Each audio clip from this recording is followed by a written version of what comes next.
আসসালামু আলাইকুম সবাইকে। বিয়ের শিকল গল্পের 20 নাম্বার পার্ট। তো বেশি কথা না বলে চলুন গল্প শুরু করা যাক। ঘুমে কাতর হয়ে আছে ফারা, বক্ষভাজে লেপটে রয়েছে তাসফিনের উদম গায়ে বিছানায় একে অপরের সহিতে। ঘুমের মধ্যে হাত রাখলো তাসফিনের উন্মুক্ত বক্ষবটে, চোখ দুটো কুচকে এলো তার, পিট পিট করে তাকালো সে। নিজের এতটা কাছে তাসফিনকে দেখে পিলে চমকে উঠে সরতে গিয়েও থেমে গেল সে। ক্লিন শেপ করা গালে ভীষণভাবে ছুতে ইচ্ছে করলো। ধীরে ধীরে হাত বাড়িয়ে গাল ছুঁয়ে দিল আলগুছে। আকস্মাৎ হাত চেপে ধরলো তাসফিন, আটকে উঠলো ফারা। তারপর বলল, মিসেস শেখ, সকাল সকাল এসব শুরু করেছেন আপনি? ভয়ে ততস্থ ভঙ্গিতে বলে উঠলো ফারা, না মানে আসলে আমি ওই ওই আর কি। তাসফিন বলল, উফ মিসেস শেখ, আপনি আমাকে ইদানিং বড্ড জ্বালাচ্ছেন। আমি যদি জ্বালানো শুরু করি সইতে পারবেন তো? ডেব ডেব করে তাকালো ফারা। কি ঠুটকাটা পুরুষ, সবসময় তাকে কায়দা করে জব্দ করে। তারপর বলল, আপনি না ভীষণ বাজে। ফিচেল হাসে তাসফিন, দুহাতে জড়িয়ে ধরে ফারাকে। তারপর বলল, আই নো। লজ্জায় আড়ষ্ট হয় মেয়েটা, উঠতে দিল না তাকে, জড়িয়ে ধরে অভাবেই শুয়ে রইল। সকাল সকাল ঘুম থেকে উঠে গেছে স্নেহা। সে আগে ভাগে রেডি হয়ে বসে আছে। আজকে আবারও ফারার সঙ্গে কলেজে যাবে সে। একটা মজার বিষয় আছে, যেহেতু পাবলিক কলেজ তাই স্টুডেন্টের সাথে মিশে মিশে চুপি চুপি ক্লাস করে আসলেও কেউ ধরতে পারবে না। বেশ মজা লাগে স্নেহার। ফারার শরীরটা অনেকটাই ভালো এখন, কোমরের ব্যথা নেই এখন, থাকবে কি করে? একটা মানুষ একটু পরপর যদি খুব যত্ন নিয়ে মালিশ করে দেয় তাহলে কি করে ব্যথা থাকবে? তাসফিন হয়তো ভেবেছে ফারা কিছুই বুঝতে পারেনি। ওহো, ফারার শরীরে কেউ হাত রাখবে আর তা ফারা বুঝতে পারবে না। ফুরফুরে মেজাজ সিঁড়ি বেয়ে নিচে এলো ফারা। কিছুক্ষণ আগে মনটা একটু খারাপ ছিল, কারণ তাসফিন সকাল সকাল বেরিয়ে গেছে তাই। কিন্তু তারপরেও ভেতরের আনন্দটা মন খারাপগুলো দূর করে দিয়েছে। ফারা বলল, চলো। স্নেহা বলল, হ্যাঁ চল। ফারা আর স্নেহা বেরিয়ে পড়লো। ঝুমুর যাবে না, অবশ্য সে নিজের অনলাইন ক্লাস নিয়ে ব্যস্ত থাকে সর্বদা। ফারা বলল, ভাইয়া আপনি? গেটের সামনে গাড়ি নিয়ে দাঁড়িয়ে আছে সাইফুল। সাইফুলকে দেখে কিছুটা অবাক হলো ফারা। এ সময় সে অফিসে থাকে, অথচ আজকে বাড়িতে। স্নেহা আর ফারাকে একসাথে দেখে মৃদু হাসলো সাইফুল। তারপর বলল, কলেজে যাচ্ছ? চলো আমি ড্রপ করে আসি। অবাক নেত্রে পল্লব ঝাটকায় ফারা। তারপর বলল, কিন্তু ভাইয়া আপনার অফিস আছে তো, আমরা একাই যেতে পারবো। সাইফুল বলল, আরে না না, সমস্যা নেই, চলো।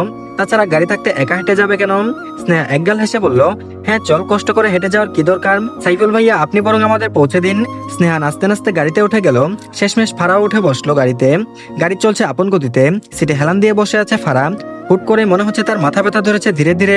ব্যাগ থেকে এক গাদা চকলেট বের করলো স্নেহা, দুটো ছিঁড়ে একটা ফারাকে দিল। তারপর বলল, এই নে ললিতা, খা। ফারা গদগদ ভঙ্গিতে চকলেট হাতে নিয়ে নিল। ওদিকে একজোড়া শকুনি দৃষ্টি চেয়ে আছে তার দিকে। গভীর হচ্ছে দৃষ্টি, সর্বাঙ্গে বিচরণ করছে ফারার। বাইরের দিকে তাকিয়ে চকলেট শেষ করে লুকিং গ্লাসের দিকে আনমনে তাকালো ফারা। দৃষ্টি সরিয়ে ড্রাইভিং এ মনোযোগ দেয় সাইফুল। কেমন অস্বস্তি লাগছে ফারার। সাইফুল কি তার দিকে তাকিয়েছিল? আচ্ছা, এই বিষয়টি নিয়ে কি তাসফিনের সাথে কথা বলা উচিত তার? আর এদিকে বিকেল হয়ে এসেছে, রোদটা ধীরে ধীরে নরম হয়ে আসছে। সূর্যের আলো ঝিমিয়ে পড়েছে। চারপাশে গাছের ছায়া গাঢ় হতে থাকে। পাখিরা ফিরতে থাকে নীড়ে। গাছের পাতায় হালকা হাওয়ার বাজে মৃদু সুর তুলে। আকাশের লালচে সোনালি আভা ছড়িয়ে পড়ে যেন প্রকৃতির তুলিতে আঁকা এক অপূর্ব ছবি। কখনো এই সময়টা মনে করিয়ে দেয় উদাসী ভালোবাসা, আবার কখনো তুলে মনটা প্রশান্ত করে। শহরের ব্যস্ততা একটু থেমে যায়। কিছু সময় পরে মসজিদে মাইকে আসরের আজান শুরু হলো। রুবানা শেখ, রিজওয়ান শেখ, রাইমা শেখ এবং আলাফ শেখ আজকে ফিরেছেন। যাক, এবারে তারা কিছুটা নিশ্চিন্ত। এতদিন রাইমার বাবার বাড়িতে জমি জমা নিয়ে কেস চলছিল। বৃদ্ধ মানুষ কিছুই করতে পারছিলেন না রাইমার বাবা মা। মায়ের অবস্থাও খুব খারাপ ছিল। অবশেষে মেয়ে হিসেবে পাশে দাঁড়িয়েছিলেন রাইমা শেখ। ভেবেছিলেন যা করার তাকেই করতে হবে, কিন্তু না। আলাপ শেখ এবং রেজওয়ান শেখ, রুবেনা শেখ যে এভাবে পাশে দাঁড়াবেন তিনি কখনো ভাবতেই পারেননি। শেষমেশ কেসের ঝামেলাটা মিটে গেছে। সৌহার্দ্য ফিরে গেছে নৌঘাটিতে। তবে তাসফিন আরো কিছুদিন থাকবে, কিন্তু কারণটা কি তার সৌহার্দ্যকে জানায়নি সে। কিছুটা আশ্চর্য হলেও জিজ্ঞেস করেনি সে। মাহির বিকেল থেকে ঘুমাচ্ছে, ছেলেটার শরীর খারাপ। এদিক বাড়িতে কেউই নেই। নুপুর আর কলের অপেক্ষা করতে পারলো না। অবশেষে কল করলো তাসফিনকে। দুবার রিং হতে রিসিভ করলো তাসফিন। তারপর বলল, হ্যাঁ নুপুর বল। মাহিরের কপালে হাত রেখে নুপুর অস্থির কণ্ঠে বলল, শোনো না ভাইয়া, মাহিরের খুব জ্বর, কি করবো বুঝে উঠতে পারছি না। বাবাও বাড়িতে নেই। তাসফিন বলল, চাচা কোথায়? নুপুর বলল, একটু আগেই চাচা বাজারে বেরিয়েছে। তাসফিন বলল, আচ্ছা তুই রেডি হয়ে নে, আমি কাউকে পাঠাচ্ছি। নুপুর চটজলদি তৈরি হয়ে নিল। মাহিরকে শার্ট প্যান্ট পরিয়ে কোলে নিয়ে সদর দরজা দিয়ে বাইরে এলো।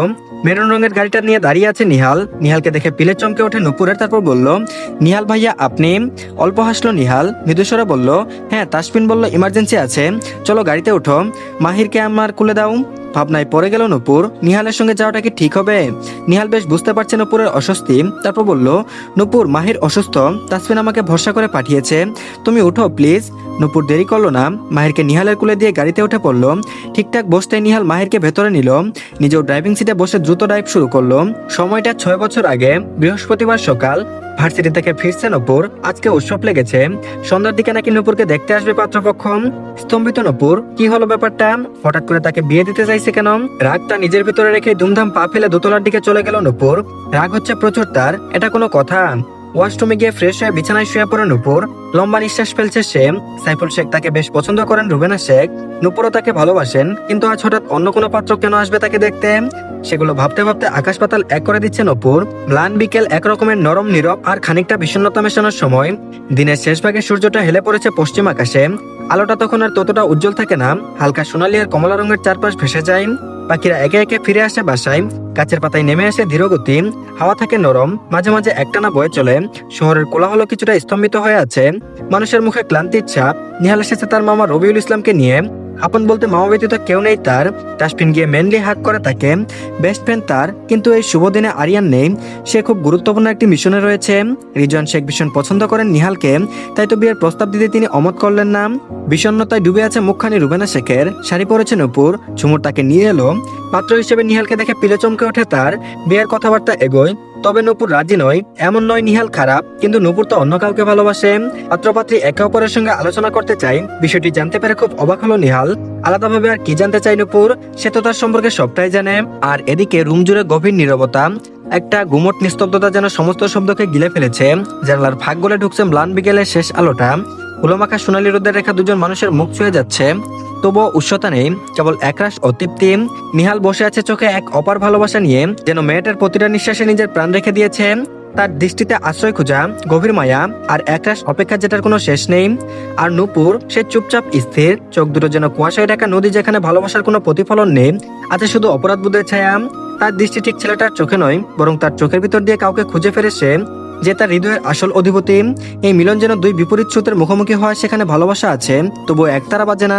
এই নীরবতা আর চোখের ভাষা একটা অসম প্রেমের সবচেয়ে সুন্দর অথচ কষ্টের প্রতিচ্ছবি।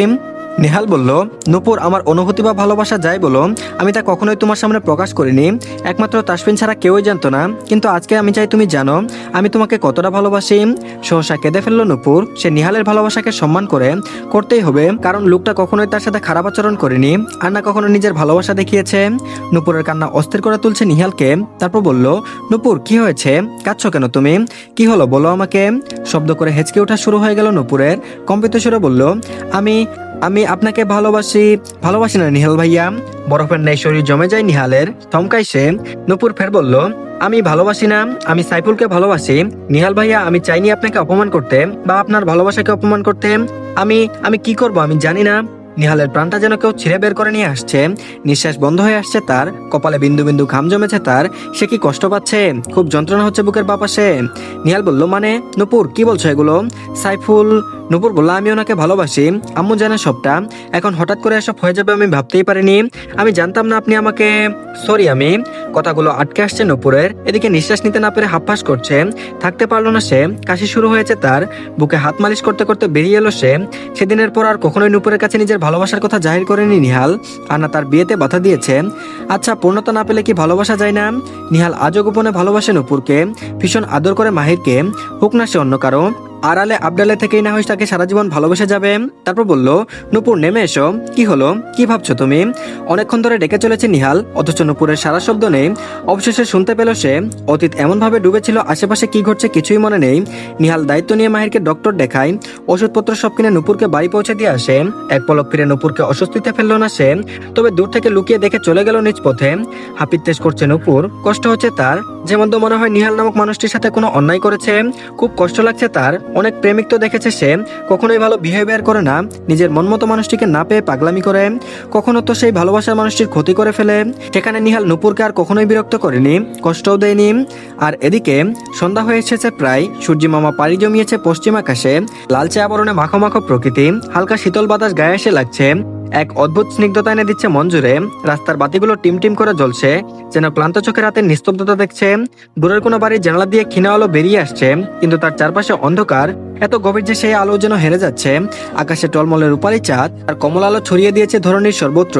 গাছের পাতায়, নদীর জলে, ঘাসের ডগায় ঝরে পড়েছে সেই রূপালী আলোর কুয়াশা।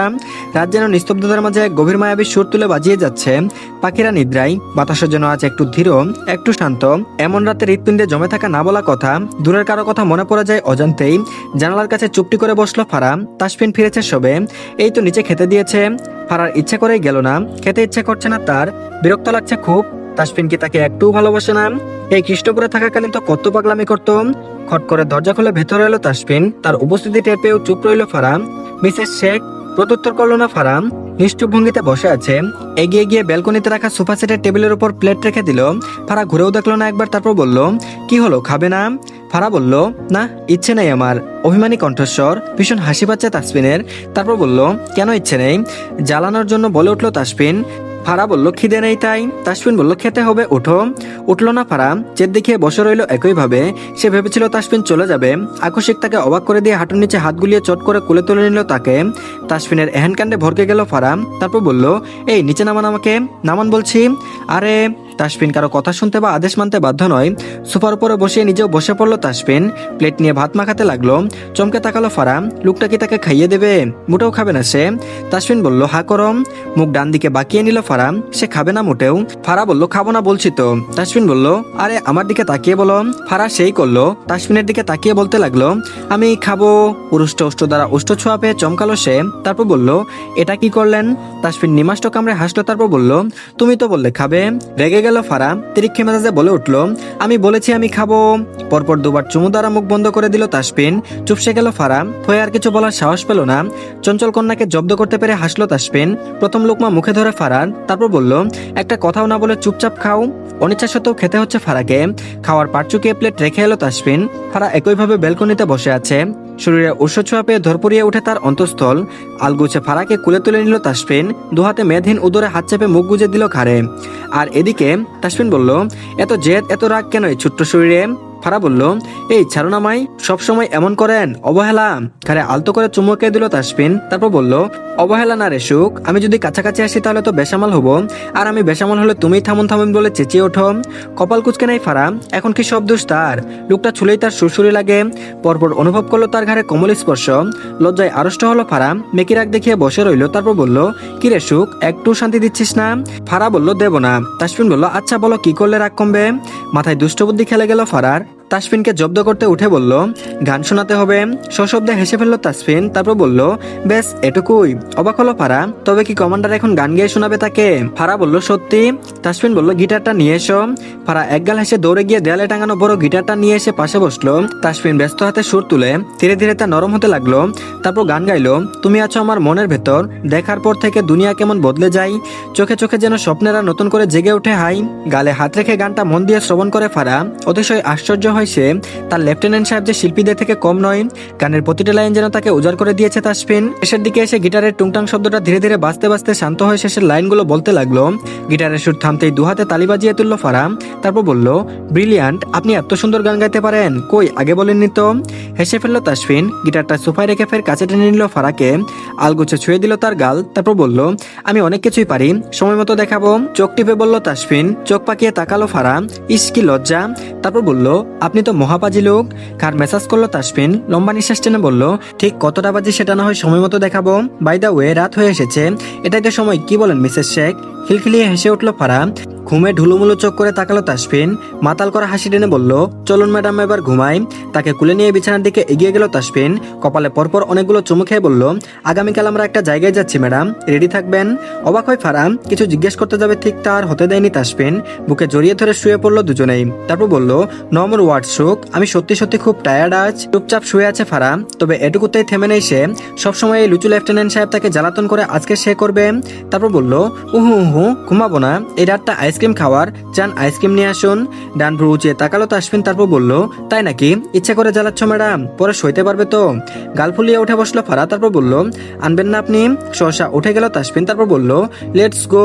ড্রয়িং রুম পুরোটা ফাঁকা, তোকারে ডুবে আছে তা। পা টিপে টিপে এগুচ্ছে দুজন। ফ্রিজের কাছে গিয়ে দাঁড়ালো ফারা আর তাসফিন। তারপর বলল, ওপেন করো। ফ্রিজটা খুলতেই অবাক হলো ফারা, ইতিমধ্যে আইসক্রিম রয়েছে চকলেট ফ্লেভারের। তারপর বলল, আপনি আগে থেকে এনে রেখেছেন? তাসফিন বলল, ইয়েস মিসেস শেখ, এবার আপনি খেয়ে আমাকে উদ্ধার করুন। মুচকে এসে নিজের মন মতো আইসক্রিম পুরোটা শেষ করলো ফারা। ঠোঁটের নিচে একটুখানি লেপটে আছে তা। গভীর দৃষ্টিতে তাকাচ্ছে তাসফিন। এতক্ষণে লক্ষ্য করছে ফারা। মিনমিনে গলায় বলল, ওভাবে কি দেখছেন? আমার পাওনাটা দিয়ে দিন মিসেস শেখ। ফারা বলল, মানে? একটুখানি দূরত্ব ঘুচিয়ে দিল তাসফিন। একে অপরের সহিত মিশে গেল। অপ্রত্যাশিত স্পর্শে নুয়ে পড়লো ফারা। পিছুতে পিছুতে শেল্ফের সাথে ধাক্কা খেয়ে ঝনঝন শব্দে কিছু বাসন পড়ে যায়। উষ্টজোড়া তখনও আঁকড়ে ধরে রেখেছে ফারা। পরপর ক্ষয় হারায় ফারা। তো ধন্যবাদ সবাইকে, এই পার্টটি এই পর্যন্তই। তো সবাই প্লিজ আগে চ্যানেলটিকে সাবস্ক্রাইব করে দিন যাতে পরবর্তী পার্ট তাড়াতাড়ি পেয়ে যান।